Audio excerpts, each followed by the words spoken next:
I've gotten more bills through and more amendments through. Some pretty big ones, pretty big ones. And a lot of little ones, but all good ones, you know, every one of them. They decided they were going to bring defense authorizations up and defense appropriations up under an open rule, see what would happen. Well, I got in an amendment to prohibit any military expenditures in Afghanistan unless it could be audited and unless it could be inspected. Why? Well, because instead of being at the call center across the street, I'm meeting with the Inspector General for Afghanistan. Okay? He's got 250 investigators trying to find out where the last $100 billion in military construction projects went.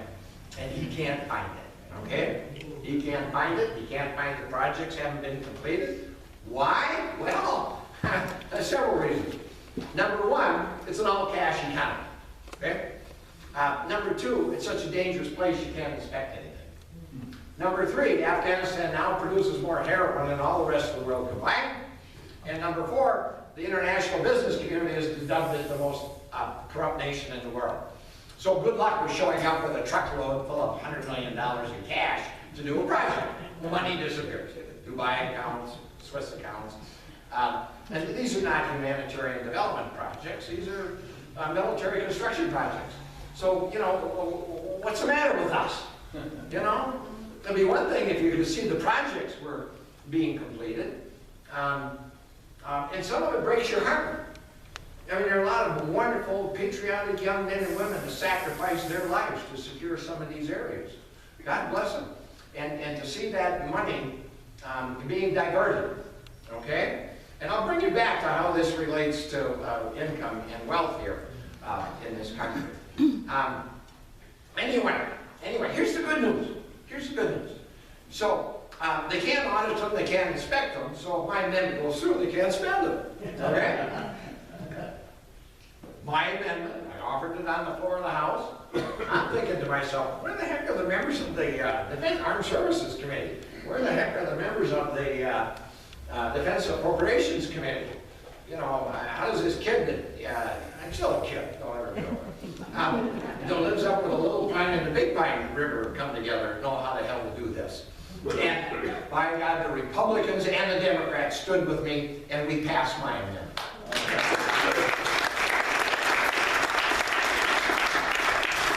So when they brought up the appropriations bill, I offered to knock the $69 billion out of it on the same basis, okay? And by golly, the Republicans and the Democrats stood with me, and we passed that amendment again.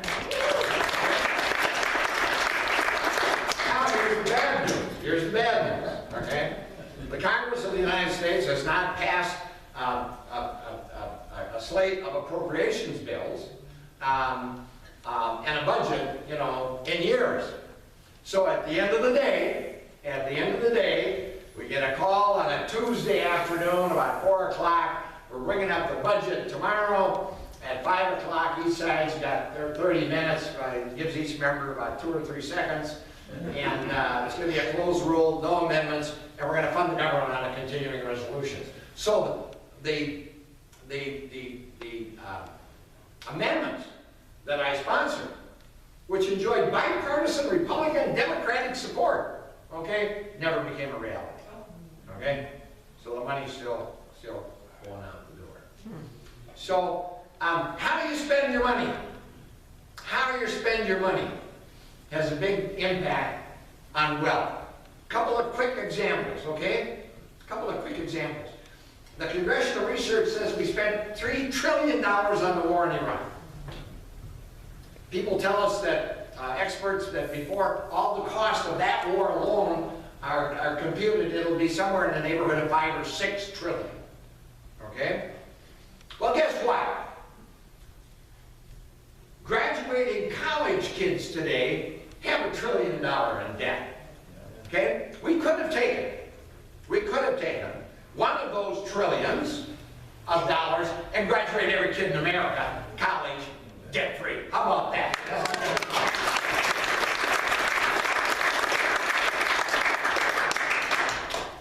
could have taken, you know, another trillion of those dollars, and we could have used it to build roads and bridges and municipal waste treatment facilities, putting millions of people to work, improving the quality of our life, creating good middle-class living wage jobs. But instead, it went to that war of choice. We could have taken another trillion of it and given everybody a tax break. You know, go spend it as you choose. I told you from the beginning, you know, I lived in the Middle East. Mary and I lived in Abu Dhabi for 4 years. I've done business throughout that region. I speak a little bit of the language. And I got to tell you, we have no friends in this conflict. We have never had any friends in this conflict. We have been on every side of this conflict. On the one hand, in Washington now, they're telling us, don't do a nuclear arms deal with Iran. They're the #1 purveyor of terrorism in the world. The Shiite militias, the Hezbollah, the Iranians, they're the greatest threat to the survival. And who are we working and cooperating with right now in the world? The Shiite Iranian militias. Really? Really? You know, we supported the Mujahideen. They morphed into who? Al-Qaeda. They're the ones who bombed the World Trade Center. What ISIL is doing is terrible. It is horrible. The beheadings, but does the news media talk to you about the beheadings that the Free Syrian Army did last month? Who we're supporting? No. Do they talk about the beheadings the Saudis are doing and have been doing every month for years and centuries? No. We have no friends in this conflict. We've been on every side of this conflict.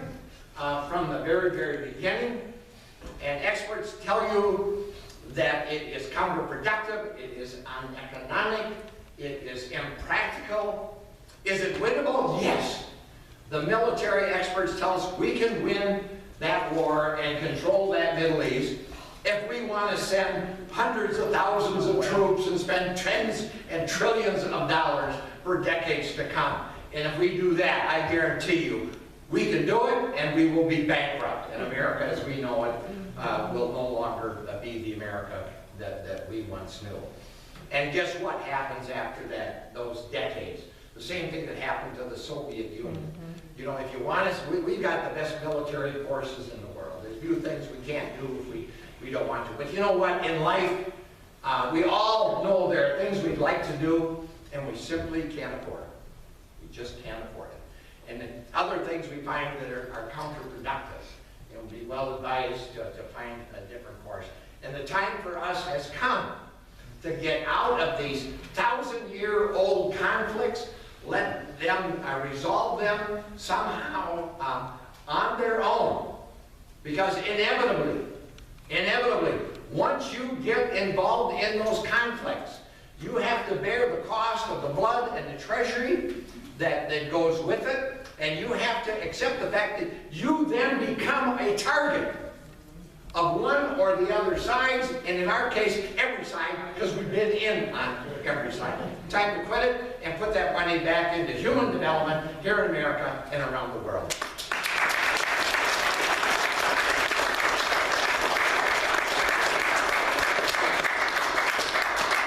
There are other things that we can and should do. Probably the simplest and easiest thing we can do would be to just increase the minimum wage. Increase the minimum wage. You know, again, I look around this room. When I went to the University of Minnesota, it was $300 a quarter. If you don't mind buying some used books, you could get them for, you know, 10, 25 bucks. And for the minimum wage to have the same purchasing power that it did then today, would have to be in the $17, $18 range. So we're shortchanging everybody today. And we can't be proud of that. You know, we've got to fix that. And we're not talking about college kids or high school kids. I mean, the average minimum wage earner is a woman who's middle-aged and is the primary breadwinner for her family. And she's living in poverty? That's not America. Anybody who wants to go to work 8 hours a day, 40 hours a week, they should have an income degree of comfort. That's just a...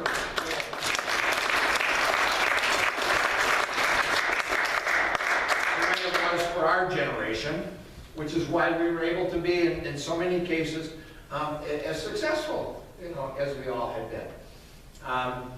I don't think there's ever a generation, maybe in the history of the world, that's enjoyed more freedom, more liberty, more prosperity than our generation.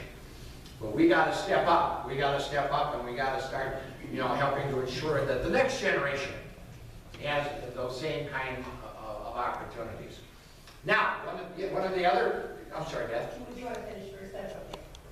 Yeah. Well, yes. So Wall Street, they get a good income over income. They got $28.5 billion in bonuses in 2014. $28.5 billion. And that would have been enough to raise the minimum wage throughout the country to at least $15. Yeah. Why doesn't that happen? Well, and I'll get to that. And if you want to just go straight to question and answers, we can do that. But whatever the preference, I'm agreeable. Okay. Taxes is a big part of it. Okay. Yeah. And under Minnesota law now, they have to do an analysis of who's paying and who's not paying. According to the Minnesota Tax Department now, the average income earner, somewhere between $30,000 to $50,000, are paying 32% of their income in a combination of state, federal, and local taxes. Okay? So if you made 30, you got 20 to live on. Okay? A person making $1 million or more is making just under 10%, paying just under 10% of a combination. So if you made $1 million, you still got $900,000 to live on. So nobody's talking about penalizing the rich, for crying out loud. You know, we are an opportunity, but let's ask that they pay the same share as everybody else.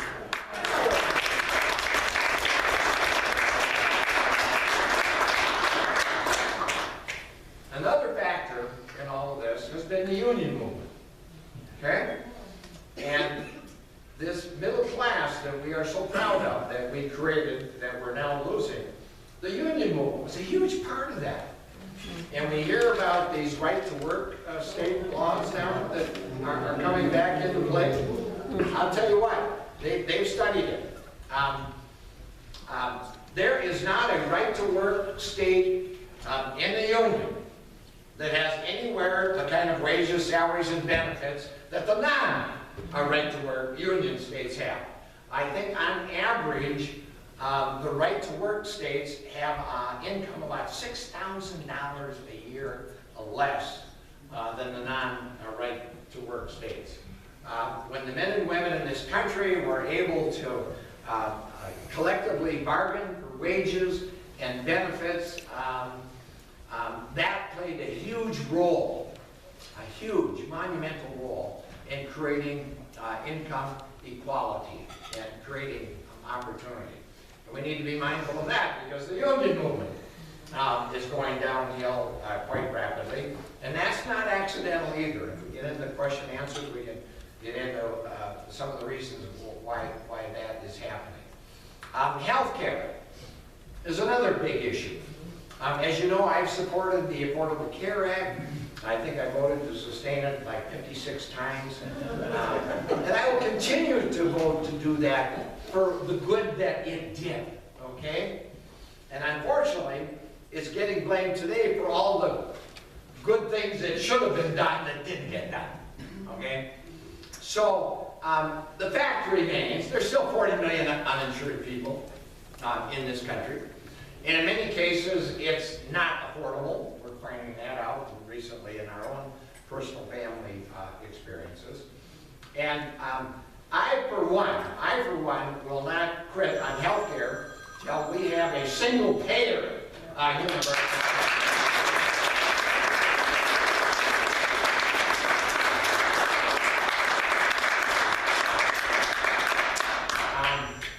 I wish the Republican tractor wasn't here. It kind of takes a little away from some of the fun you might have with regard to bringing. If he turns his camera around, I think lighten it for a moment.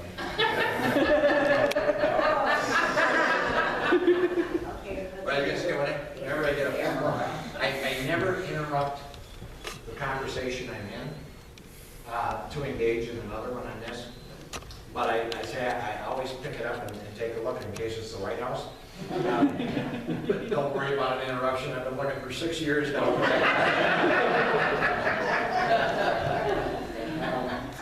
So, you know, that's another component or factor in how this income disparity is occurring, and that is, you know, the way that income is being taxed. Back to my initial premise, you know, how you collect it and where and how you spend it determines who has what. And again, I want to repeat that. That's not a matter of philosophy, it's just a simple truth. It's an absolute, unequivocal matter of fact.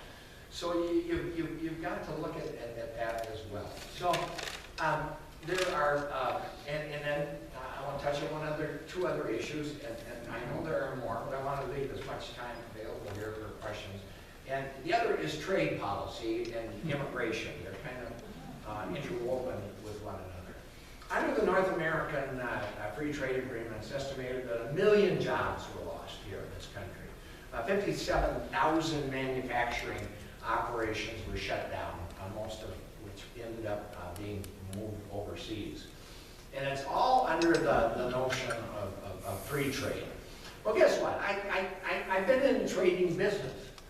I was chairman and president of the Minnesota World Trade Center Corporation. We built a $100 million World Trade Center facility to bring international business people in Minnesota together to help them export their goods and services and their products, many of which have great application throughout the world. There isn't free trade in the world. The only place there's real free trade is right here in America, okay? And it's not fair. And here's why it's not fair. Here's why it's not fair, okay? We doubled the life expectancy. We created this great opportunity society. But we saddled it with a few things, okay? Legacy, in form of Social Security, Medicare, unemployment compensation. We saddled business and industry with important environmental rules and laws and requirements. We saddled industry with a whole bunch of health and safety factors and functions. And through the union movement, we insisted on good wages and good benefits, and we built this great society, okay? And then we said to ourselves, now go compete with elements around the world that don't have to do any of that. Like, is this a race to the bottom? Is that what we're trying to do here? No, of course not. So go out there to one of the major retail shops out here on the side of town, and just go out there and look where everything is made. You know, good luck finding something made in America. Huh?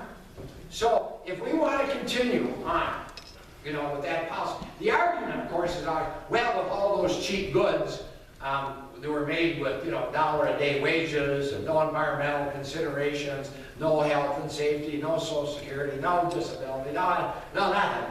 That enables you to buy more with less money. So this is good for you. No, that isn't what's happened. That isn't what's happened. What has happened, you're still paying the same high prices. The profits are going to Wall Street and the big multinational corporations. They're not going to the benefit of the consumers. And so we have this Trans-Pacific Trade Agreement that's coming up. Few things are as clear in the Constitution as who's responsible for trade. It says very clear in Article 1, Section 8 of the Constitution, the Congress of the United States shall be responsible for governing the trade among nations. Okay? Couldn't be more clear. Couldn't be more clear. Guess what? As a member of Congress, your congressman nor can any other congressman sit in on those negotiations. There are 600 big multinational corporations sitting in there with government officials from these various countries negotiating all these various trade agreements. And then they're going to come to the Congress under what they call fast track and say approve it, up or down, no amendments. That's a constitutional dereliction of duty for me or any other member of Congress to accept and go along with that. And I will not. I will vote against fast track.